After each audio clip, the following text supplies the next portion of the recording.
There's been so much research about the healing effects of writing. What writing does is connect these two parts of the brain that normally don't talk to each other. And every time someone says, "Oh, this is going to sound crazy," I know they're about to say something profound and true. Welcome to another episode of Write of Your Life, where life happens and life storytelling transforms it. Our show is brought to you by lifestorytelling.com. And guess what? You don't have to be a writer to write your life stories. Lifestorytelling.com will teach you how. If you've been through hell and lived to tell about it, or your family skeletons are poking out of the closet, you'll want to check it out at lifestorytelling.com. Today we have a special guest. Last week we had Jim Stovall, who shared that there had not been a day in the last 22 years that he hasn't read a book from cover to cover. And today I'm really happy to have Anais Salibian here. And I really appreciate her because she was the person who introduced me to life story writing. She was my first memoir writing teacher and is a fabulous person in and out of the classroom. Now, as a young girl, Anais remembers trying to figure out the world in her journals in middle school. She ultimately got a master's degree in English literature, became a practitioner of the Rosen method of mind and body work, and she teaches writing classes at the local literary center in Rochester, New York, called Writers and Books. And that's where I met her. I've taken many classes there at Writers and Books, and Anais is a gifted teacher. It's become her passion to write about trauma and its healing. Welcome, Anais. Hi, Stacy. It's so good to connect again. I know. I've got chills because you started me on a path, and I always tell this story to people. I discovered when I was in your class a life theme that I had, and it wasn't a really great life theme. And I was able to change that life theme through going to your classes. You just set me on a different path than I was going on before, and I'm really appreciative of that. Well, it's been years, and I just am amazed to see what you've created out of that. One little spark can change the life of someone else, and that's what you do in your classes all the time. So tell me a little bit about what you're doing now and how you help people get through trauma through writing about their life. Well, I do these two, what I used to think of as parallel but unrelated paths, the body work and the writing and the teaching of writing. But there's been so much research about the healing effects of writing that explains why both my writing students and my body work clients were getting the same results in terms of healing from trauma. I think that trauma memories are encoded in our bodies and not the same way that regular memories are, what we call autobiographical memories. Mm-hmm. These are the ones that you can just remember a life event.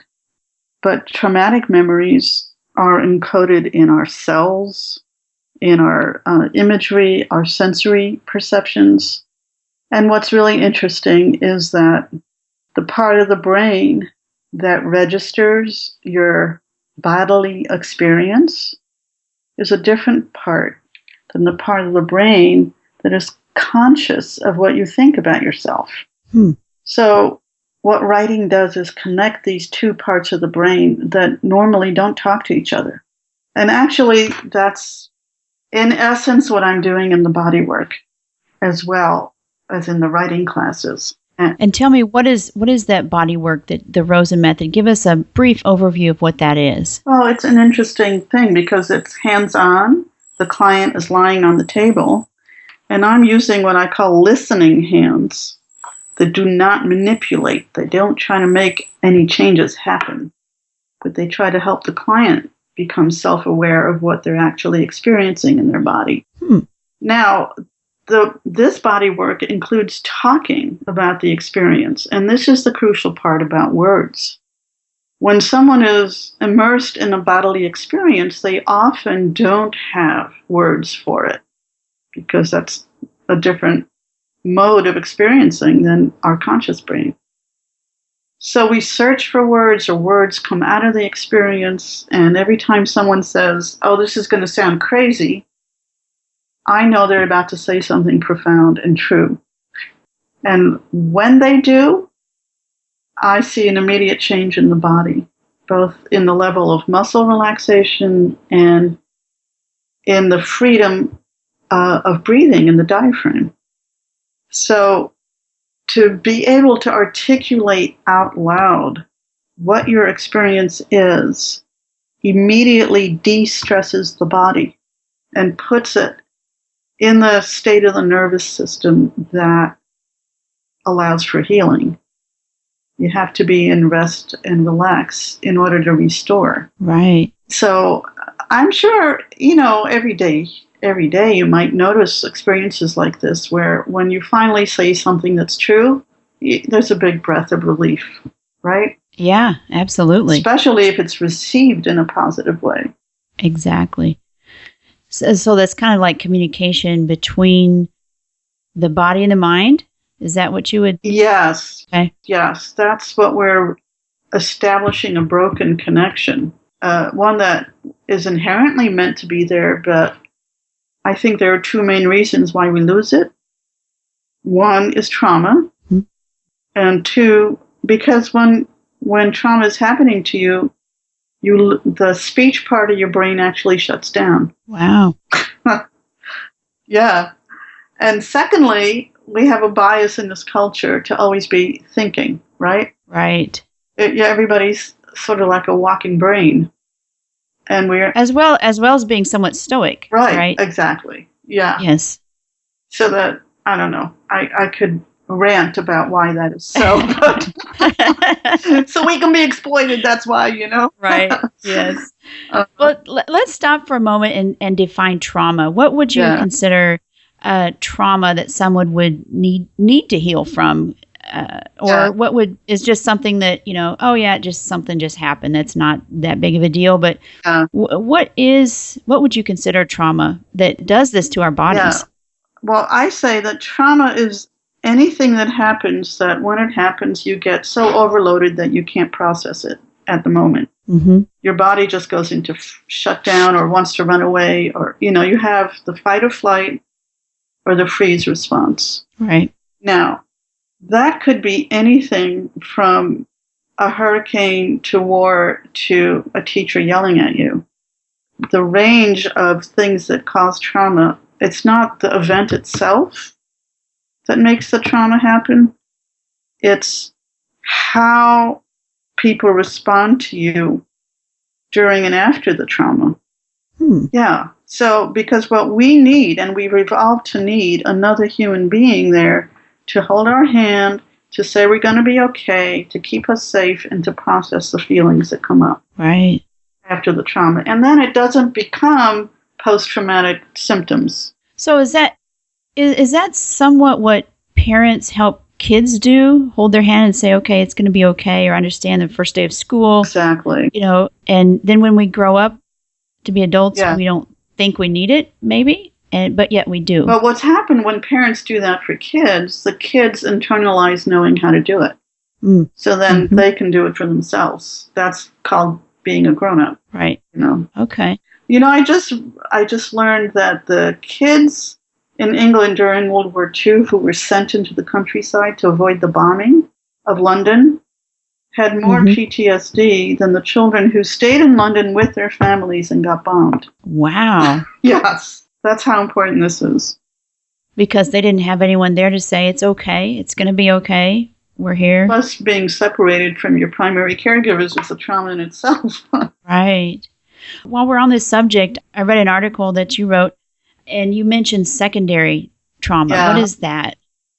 Secondary trauma is when you start having trauma symptoms because you have witnessed someone being traumatized, or you've heard stories about people being traumatized, especially if they're your family members. And people who are counselors, for instance, or medical people or EMTs, they could be vulnerable to secondary trauma because they're hearing it all day long about all these awful things that have happened to people. Right. I used to wonder about my counselor. I'm like, really? He's got to hear this stuff all day long. Yeah. And I used to say, this is going to sound crazy, but Yeah. this is what happened. Right. Well, and there are studies that show what counselors can do to not have secondary trauma, which is to stay within their own bodies, their own boundaries, and be able to track their reactions as they're happening. That's the key. Wow. Because if I know I'm me and I know you're you, I can listen to these stories without getting triggered because I actually feel what's happening is something helpful is happening. Right. And when I was in your class and we had assignments, we would go and create a scene and write a short story about what's happened. And I would come back, and that was so incredibly helpful for me to share my story with a small group of folks and get that positive feedback, almost that hand-holding that I needed that I didn't have at the time. And you've done some research, or you've discovered the research on writing to heal from trauma. Take us through some of that you've learned about why writing is so beneficial. Well, the research was originated by James Pennebaker, and originally he had students at his university sign up to do some writing 20 minutes a day, 4 days in a row. And he had 4 groups. One group was write the worst thing that ever happened to you and tell just what happened. The second group was tell just what you felt about it. The third group was tell both what happened and how you felt about it. And then there was a fourth control group that was writing about random subjects, like your weekend or your shoes or something, Right. So what he noticed was that only one out of those 4 groups started to have some beneficial effects. And that one was the group that wrote what happened and how they felt about it. And he also noticed that the more concrete they were about describing the scene, the more beneficial effects they got. And he actually started measuring the biological effects. Like he would draw blood before and after and measure white blood cells and T cells, He'd measure people's stress responses through saliva and through those electrode on your skin kind of tests, Right. He'd also interview people before and after about their social lives and their moods. And he'd also test performance at school or at work if the study was about workers, So on every level, that one group had biological, emotional, and behavioral outcomes that were beneficial. And so being a researcher, that was a statistical significance. Yeah. Right. And let me tell you that many people copied his study and applied it to different populations, including Holocaust survivors, arthritics, cancer survivors, people who'd been, fired from a job, let go, downsized from a company. Right. So international studies have been done, and it's all borne out. So everyone is finding the same type of success, that writing about what happened and the feelings, what you felt at that time, correct? Right. And writing a story, having a story arc, having a beginning, a middle, and an end. And this is what thrilled me when I learned about this, because everything that I was teaching in my writing class, about the 5 modes and the story arc and the concrete details and all that stuff, those exact things were produced the healing. Wow. So you can write, and if you don't write well or write using those writing techniques, you don't get the healing. Right. But also what he says is this applies to things that are unresolved in your life. I mean, you can write stories about things that you don't have trauma over or post-traumatic stress over, and it doesn't increase your immune system, for instance. Right. So it's got to be something and it could be something that you don't know or don't realize that it's bothering you, right? Or that you haven't healed. Exactly. Well, most trauma survivors, it takes a long time for them to get that they're trauma survivors or to believe what happened to them. Mm-hmm. So you have something that you'd like to share, something that you've written that you'd like to share with us. Can you read that for us now? Sure. I mean, my trauma was being a child of Armenian genocide survivors and always being a foreigner, because I was born in Morocco and then we moved to the States. And so my big issue is, do I belong? And I'll just read this passage. When I'm in the woods, I always feel as if I've come back home. But is that true? Do I really belong? Can I be here in a way that doesn't disturb the other creatures? I look up at the sky and ask, did we really get kicked out of Eden? Or are we deluded into thinking we're no longer in the garden? Immediately, 2 birds no bigger than my heart fly in from my left. The male, showing a hint of yellow, perches on a branch about a foot away from my head. He's singing nonstop. The female flies past my face and perches on a branch at my right elbow, eyeing me in that quick, jerky, sideways ways of birds. I freeze, moving only my eyeballs to look at them, hoping not to scare them away. Next, I feel a fluttering at my neck and then at the top of my head. The male is still on his branch, chirping away. The female is a halo around my head. Suddenly, they take off. She's flying in the lead, with him following, singing and singing. She has 2 of my hairs in her beak. I still can't move. What can you feel when you ask the sky a big question and boom, an answer appears? I love that. Tell me, how long ago did you write that? Oh, I don't know when I wrote it. I think the event happened somewhere in the late 80s. And I kept trying to write about it. I tried to write a poem about it, but I finally wrote about it several years after it happened. Okay. And what meaning does that piece hold for you? Well, one of the symptoms of trauma is feeling utterly alone and isolated.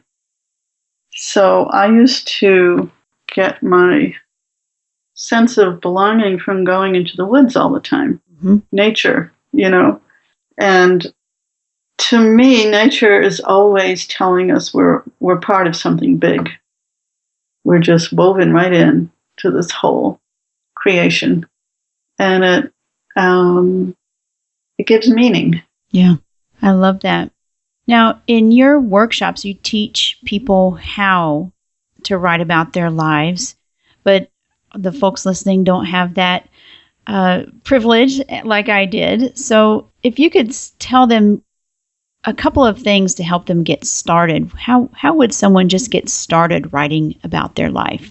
Well, my favorite line is, write as if you had a body. In other words, whatever you put down, it should be through the 5 senses and through what you've experienced. Right. So you can get really bored with your own writing if all you're writing is your thoughts or even your feelings. But if you write what happened and you write it and use all 5 senses, that's the biggest thing. So write what you see, what you hear, what you feel with the sense of touch, what you smell. Exactly. Right. What does the light look like? What's the texture of what you're touching or what you're wearing? Yeah. And as you mentioned, one writer said, writing about a memory does something to it. Yes. What does it do? It changes where and how it's stored in the brain. In other words, if you're writing about traumatic memory and you're able to construct a story out of it, it stops being something that people have flashbacks about and relive and makes it more like just a normal, regular memory. Where you can pack it up and put it where it belongs, right? And also feel, that happened to me, but it's not ruling my life anymore. It doesn't define you. Yes. Love that. Isn't that amazing? So our bodies and our minds are just miracles. They're really miracles.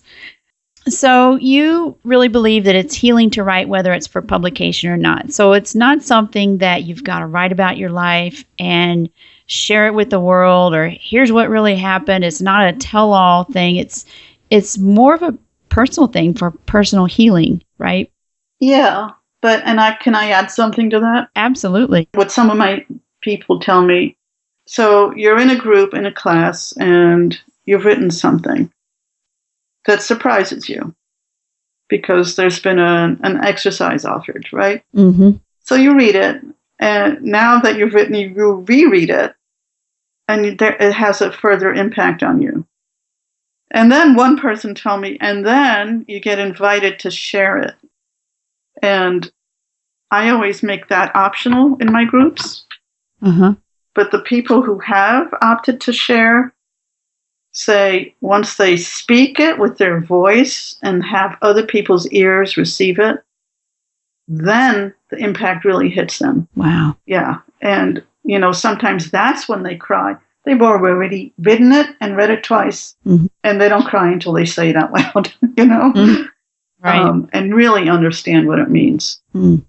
So I think I'm very careful about picking who you read to and making a safe space, because these are sacred things. Right. And you want to share it with people who've earned the right to hear it. Mm. I remember you saying that, and I enjoyed that because not necessarily everybody or anybody in your life can receive that. Right. It is a privilege. And the other thing I want to add too, and you may have experienced this as part of what happened for you, is when you're crafting something out of what happened to you, now you're the person, well, who's the author, the authority? Mm-hmm. In other words, you have agency over this thing. You're taking charge of something that overwhelmed you at one point. Right. It's like gaining power over it. Yeah. It loses its power. Right. And you have power over that. And that's such a good feeling. Especially when things are going haywire. You've got your whole life is out of control. Right. At least you have something. Right. And that's really good. And when someone's trying to control every move you make and you say, no, I am telling it like it is. Mm-hmm. Yep. This is how it's going down. Yeah. So, Anais, you have a website, which is awarenessheals.com. That's awareness-heals.com, correct? That's right. And that's your digital space where you live, and you have upcoming workshops, Writing to Heal, Aware Touch for couples, and introductions to the Rosen method. And you've given us a lovely document, a bibliography of resources for writing and writing to heal, which is incredibly helpful. Yeah, I picked my favorites. Yeah. There's a lot of research out there, and there's a lot of writing resources out there, but these are the best of the best that you found for us. I appreciate that. And then there's an article that we're also going to put a link to that you wrote on Writing to Heal. Mm-hmm. Well, Anais, we are out of time, but I want to come back and revisit a lot of this because this is so powerful. I just wish everybody knew the power of writing. I just love that you're changing the world the way you are. Yay! Well, you had a big part in that. Great. Thank you so much. Thank you, too. Great information from Anais Salibian. I'm so glad that writing life stories helps people heal from trauma. That's one of the big reasons we created this podcast in the first place. It's time now to peek into the Life Story Toolkit. And this is where I share information on one particular tool that you might consider using if you're writing or would like to start writing about your life. The Life Story Toolkit is sponsored by lifestorytelling.com, where you can find your life theme, discover where to start writing, and craft your life into a compelling story. This episode's Life Story Toolkit features the Happiness Project One Sentence Journal. This is a journal you'll want to give as a gift. It's one of the easiest journals to use and is by the author of the best-selling book, The Happiness Project, Gretchen Rubin. In her book, Gretchen discovers the pleasure of writing just one sentence every day. The Happiness Project One Sentence Journal helps you to make a fascinating time capsule over the next 5 years of your life. Simply turn to today's date, reflect on the quote at the top of the page, and jot down just one sentence. That's it. This daily ritual is highly doable, and as the years go by, you can see how your entries evolve. You could write just one sentence a day, couldn't you? You could write just one sentence a day, couldn't you? It's a great way to build a habit of happiness. You can find the Happiness Project One Sentence Journal on Amazon.com, and I've also put it on our show notes.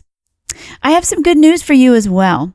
I'll interview Gretchen Rubin on our next podcast episode, and you're going to love what her next research project has revealed. All I can say is you'll want to tune in to discover how you can benefit from her work. That's all we have for today. If you like this podcast, check us out at rightofyourlife.com/Anais, Anais.